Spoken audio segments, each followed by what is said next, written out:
Hai Smart Traders, investor, kembali lagi bersama saya Kadek Murtayasa di channel Iuk Nabung Saham.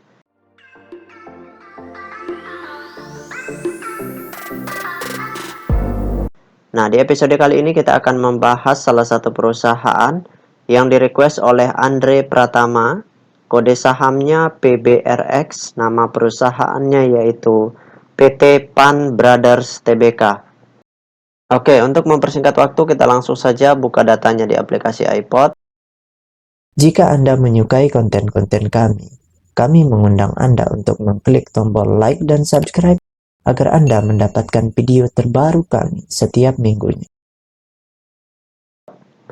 Selanjutnya kita ganti kode sahamnya di sini PBRX. Kemudian kita enter.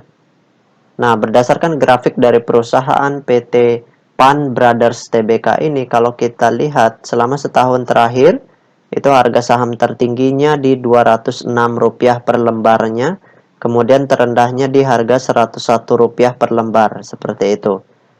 Nah, sekarang kita ingin lihat apa yang dilakukan oleh investor besarnya selama sebulan lebih terakhir. Ya, 2 bulan ya. Dari tanggal 1 Maret 2022 sampai dengan tanggal 28 April 2022. Seperti itu. Jadi kita ingin lihat di periode ini aksi dari investor besarnya. Apakah mereka akumulasi, distribusi, atau do nothing. Oke, langsung saja kita klik broker summary-nya ya. Kita buka datanya, klik Broksum. Selanjutnya ini kita okekan dulu. Kemudian di sini kita ganti kode sahamnya PBRX. Kemudian tanggalnya kita ganti dari tanggal 01, 03 atau Maret 2022 sampai dengan tanggal 28 April 2022. Oke, kita show.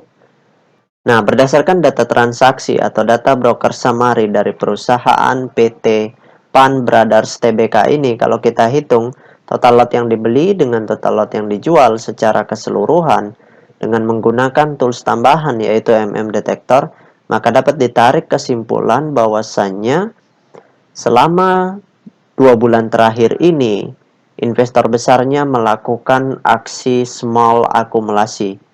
Jadi di periode ini, investor besarnya pelan-pelan melakukan akumulasi dalam jumlah yang kecil seperti itu. Nah, ketika mereka terus melakukan akumulasi, memperbanyak jumlah kepemilikan mereka, menjadi masif akumulasi, nanti pada saat itu kita baru bersiap-siap untuk masuk seperti itu. Karena di sini pun juga harganya belum terlalu naik tinggi ya. Nah, sekarang kita tutup data broker summary-nya. Nah, selanjutnya bagi rekan-rekan investor yang ingin bertanya atau yang ingin request, silakan komen di kolom komentar, nanti saya akan buatkan videonya secara khusus. Kemudian untuk rekan-rekan investor yang ingin bergabung di grup channel Telegram kami, silakan klik linknya ada di kolom deskripsi.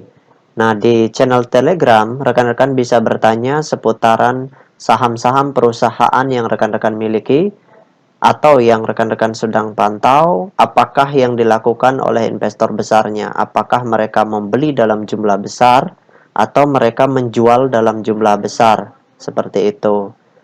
Nah, selanjutnya kita bahas data peta kepemilikannya. Nah, berdasarkan hasil riset yang saya lakukan dengan mengumpulkan data-data dari SRO Bursa Efek Indonesia dan data-data dari beberapa sekuritas, maka dapat ditarik kesimpulan bahwasannya perusahaan PT Pan Brothers Tbk ini 99,7% sahamnya telah dicetak dalam bentuk scriptless. Nah, dari 99,7% saham yang beredar di publik, kepemilikan investor besarnya di sini sudah hampir setengah, yaitu 56,7%. Jadi ini porsi kepemilikan yang sudah sangat berkurang karena mereka melepas atau menjual kepemilikan mereka ke publik begitu besar ya. Artinya perusahaan ini sudah kurang efektif kalau kita berinvestasi jangka panjang di perusahaan ini karena kepemilikan investor besarnya sudah sangat besar sekali berkurang. Seperti itu, mereka sudah menjual hampir sebagian kepemilikan mereka ke publik. Seperti itu. Jadi kepentingan mereka sudah semakin kecil di perusahaan ini. Nah, namun kalau untuk investasi jangka pendek, ya, baik itu bulanan maupun mingguan atau bahkan harian. Nah, perusahaan ini masih layak untuk dilakukan investasi jangka pendeknya seperti itu. Nah, kemudian kepemilikan investor retail di perusahaan ini sebesar 26,8%. Ini porsi kepemilikan investor retail yang sudah sangat besar, melebihi ambang batas maksimum kepemilikan retail seperti itu. Nah, sisanya sahamnya itu dimiliki oleh investor semi retailnya yang memiliki di atas 2% dan di bawah 5% seperti itu. Jadi, kalau kita ingin berinvestasi di perusahaan ini, sebaiknya kita perhatikan investor besarnya maupun investor semi retailnya.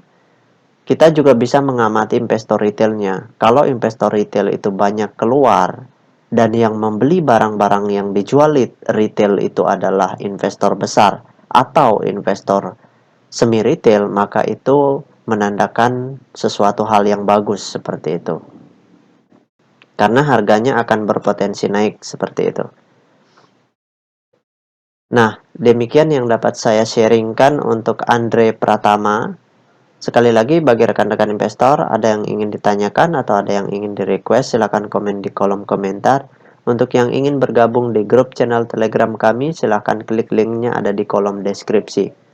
Baik rekan-rekan investor, see you next time. Salam cuan selalu.